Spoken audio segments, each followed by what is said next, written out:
What a fun idea for today. So I did the random phrase generator, but I went to Chatty and I said, Chatty, I want you to come up with a random idiom phrase that's in Italian, and then I'll riff from there. So Chatty came up with in bocca lupo, which in Italian means in the mouth of the wolf.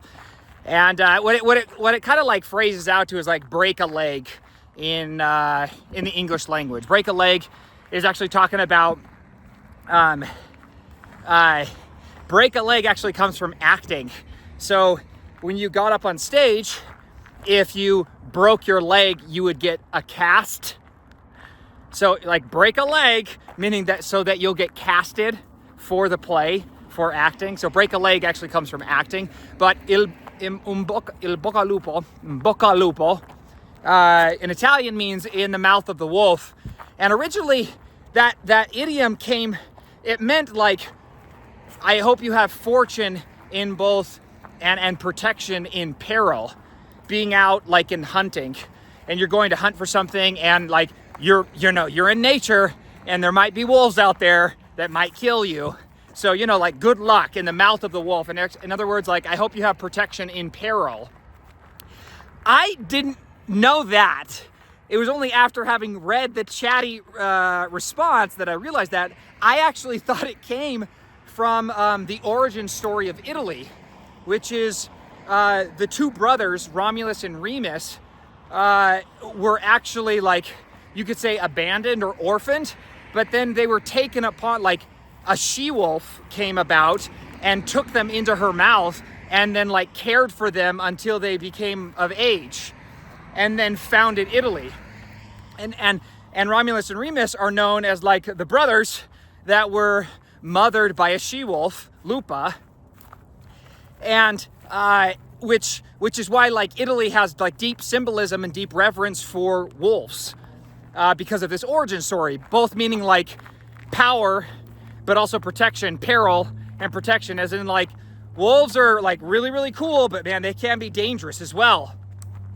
But I thought it was like in bocca lupo, meaning like, hey, you're in the mouth of the she-wolf, Lupa, just as Romulus and Remus were, and like you're going to be taken care of, you're going to be provided strength, like good luck, and like good luck will go with you, or good fortune will go with you because you're, like Romulus and Remus and bocca lupo. Anyways, I like my connection better than the story of just like, yeah, you go out hunting and make sure you have protection or fortunes with you, because wolves might come and eat you.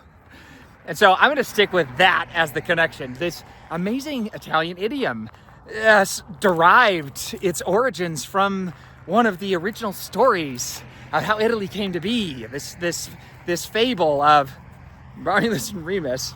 But what does in bocca lupo mean? It means obviously good luck in an adventure that you're about to be taken. And for me, I interpret the word luck not as this like external thing that you don't have control over, and it's just by fate that God will bring this upon you, and you just happen to be lucky. Just like, oh, I won the lottery, I'm lucky. I don't think that's what luck is. I think luck is where preparation meets opportunity. And actually what I think is it's not even that. What I think luck really is getting so good and competent at something that when an opportunity arises, you have the receptive discernment to recognize, oh, I can take advantage of this opportunity. And I just happen to have all of the cultivated skills and attributes and relationships to be able to fully exploit this opportunity right now. And to everyone outside of me, it looks like luck. It looks like God or heaven or fortune favored me, and I just happened to be in the right place at the right time. I personally think that every moment is the right place and the right time. It's just we are inadequate and have not cultivated the right meta skills, competencies, knowledge, relationships, and the awareness to be able to fully take advantage of what is in front of us, the right time and the right place, which is right here, that to the outside world looks like luck. And so what that means is actually, I feel very inspiring. It's very exciting to define luck in this way, because now luck is not something outside of me. Luck is not something that is outside of my control. It's in the hands of someone else or something else, but instead it's right here in this space. You could say right here, and right now is the right time. Luck is right here. I just don't have the right skills, the right characteristics, the right awareness to be able to know how to fully exploit that luck right there, that opportunity.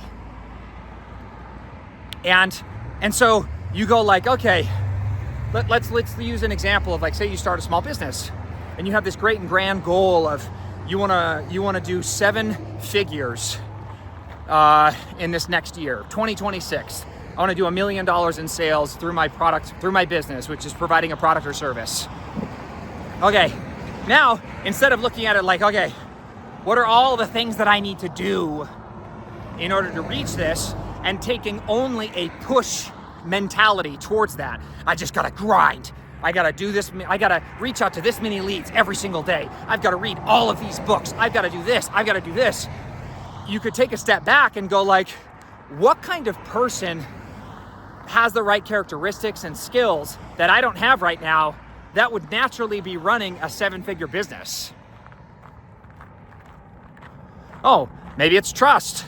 Maybe it's credibility. Maybe it's processes and systems. Maybe it's knowing the right people.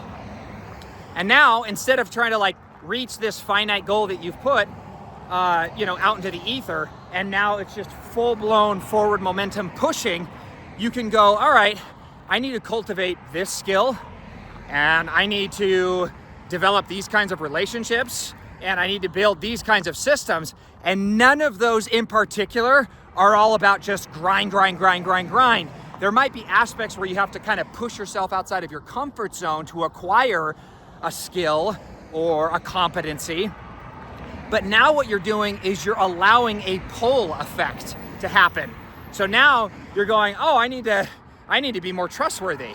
Well, that's not something that I could cultivate just during business. I can cultivate trustworthiness in every interaction of my life, with my kids, with my wife, with my neighbors, and then also with customers, with potential clients, with potential partners, like with vendors and suppliers. And it's like, I can always be cultivating this skill.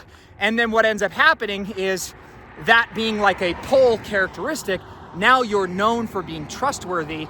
And then some random supplier goes, hey, there's this guy, I don't know really where he's came from, but he's extremely trustworthy. We've got this new gig, we've got this new project. We need a company like this to be able to provide us the services or the products in order to meet this project.